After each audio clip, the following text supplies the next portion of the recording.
자, 반드시 잡아야 할 강력범죄 19, 2위 공격. 2013년 엘리사 램 의문사 사건. 2013년 2월 미국 LA 버너가에 위치한 구 세 호텔에 투숙객들의 항의 전화가 빗발쳤습니다. 저희 방 화장실 수압이 너무 약해요. 물색이 거먹고 맛도 비린 게 뭔가 이상해요. 결국 호텔 측에선 옥상에 있는 물탱크를 확인하러 갔는데요. 그만 거기서 엄청난 현장을 목격하게 됩니다. 바로 물탱크 속에 나체 상태로 잠겨있는 여성의 시체였습니다. 우선 이 여성의 정체부터 파헤쳐드리면요. 21살의 중국계 캐나다인인 엘리사 램은 밴쿠버 브리티시 컬럼비아 대학 3학년에 재학 중인 학생이었습니다. 그녀는 방학을 맞아 자신에게 힐링을 선물하고자 홀로 LA로 여행을 오게 됐고 1월 28일 LA 버너가에 위치한 구 세 호텔에 체크인을 합니다. 그런데 이 엘리사 램은 1월 31일 갑자기 실종이 됐고요.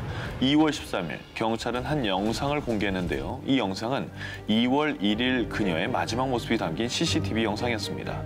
엘리베이터를 탄 그녀는 버튼을 이것저것 누르기 시작합니다. 그런데 이상하게도 엘리베이터 문이 닫히지 않나요? 그리고 마치 숨바꼭질을 하듯이 누군가를 피해 숨듯이 몸을 숨기고요. 또 복도를 이리저리 살피다가 또 누구와 말을 하는 것 같다가 왜 저러는 거예요? CCTV 밖으로 사라집니다. 그리고 이게 그녀의 마지막 모습이었습니다. 사실 이 호텔에서 이런 사건이 처음이 아닙니다. 각종 강간, 살인 사건, 이렇게 불미스러운 사건이 연관된 장소로 유명한 곳이었기 때문이죠. 하지만 옥상에는 CCTV가 없었던 관계로 약 반년간의 수사 끝에 경찰 측에선 타살에 의한 사건으로 수사를 진행했는데 특이하게도 시신 외부에서 어떠한 물리적 저항의 흔적도 없었다고 밝히며 양극성 장애를 동반한 우발적인 익사라는 내용과 함께 사고사로 발표하며 사건을 종결시켰습니다. 하지만 그 어떤 직접 증거가 없이 종결되어 지금도 풀리지 않고 CCTV 속 엘리사의 설명되지 않는 이상 행동 때문에 더욱 무수한 의혹들로 전 세계인들을 더욱 안타깝게 만들고 있습니다. 지난해 11월 29일 환경미화원 박 씨는 평소와 다름없이 불포천의 부평기후변화체험관 인근 수로에서 마대를 수거해 1km가량 떨어진 집화장으로 옮겼습니다. 그런데 이상하게도 눈에 밟히는 마대자루 하나가 있었다고 합니다. 무언가 이상하다고 느낀 박 씨는 쓰레기를 수거하기 직전 동료들과 함께 마대자루를 열어보게 됐는데요. 자루 안에는 신원을 알 수 없을 정도로 심하게 부패되어 있는 여성의 시신이 들어있었습니다. 무척이나 부패한 시신은 굉장히 참혹한 모습 그 자체였는데요. 쌀 40kg을 담을 만한 크기의 마대자루에는 시신의 두 팔과 몸이 그리고 다리도 같이 웅크린 것처럼 노끈으로 묶인 상태였습니다. 저희가 이 살인 사건에서 주목할 점은 대단지 아파트 주민들이 산책로로 이용하는 이 하천변에 사체를 담은 마대자루를 이렇게 대담히 버리고 갔다는 점이죠. 국립과학수사연구원에서 밝힌 시신의 최종 부검 결과 시신의 비장에서 일산화탄소가 농도 40%로 검출돼 일산화탄소 중독으로 인해 사망했을 가능성을 배제할 수 없다는 사망 원인뿐이었습니다. 안타까운 것은 이 피해자에 대한 신원 파악이 불가능해서요. 사건 수사에 큰 가림막이 되고 있다는 점입니다. 하지만 이 부분은 다행히도 3차원 3D 스캐닝 기법을 통해서 피해자 몽타주를 복원했다고 합니다. 그래서 지금부터는 주민들의 제보가 정말 절실한 상황입니다. 지금 프리한19에서 다시 한번 인천 불포천 마대 살인 사건 피해자의 몽타주를 공개하겠습니다. 부검 결과에 따르면 이 여성은 150에서 155cm가량의 키에 통통한 체형으로 몸무게는 약 50에서 60kg일 것으로 나왔고요. 혈액형이 B형인 30대 후반에서 40대 초반으로 추정이 됩니다.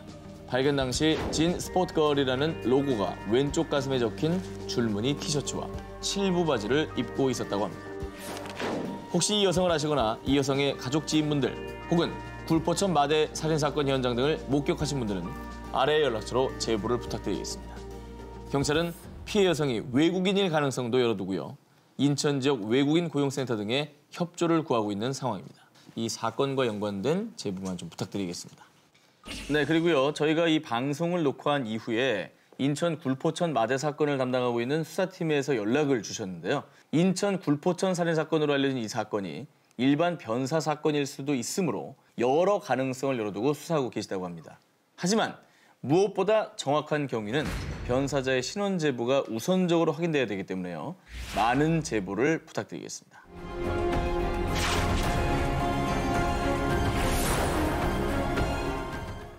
나이지리아 델타 아브라카 지역 한 주택 뒤편 배수로 아래에서 며칠 전부터 이상한 소리가 들려오기 시작했습니다. 이를 이상히 여겨 배수로 뚜껑을 열어본 집주인은 경악을 금치 못했습니다.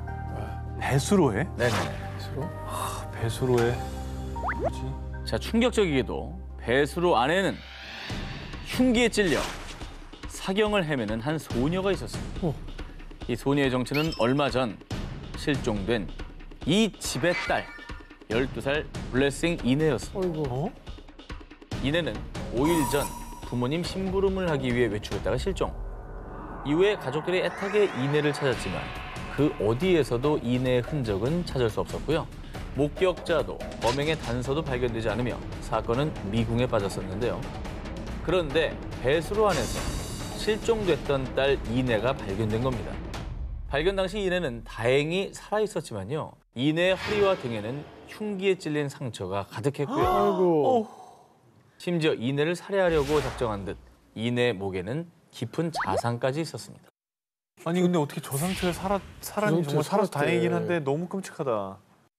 그런데 말입니다. 사건을 조사할수록 커지는 의문점. 범인은 왜 발각될 가능성이 큰 이내의 집 배수로에 이내를 유기한 걸까요? 자, 의문점은 또 하나 있습니다.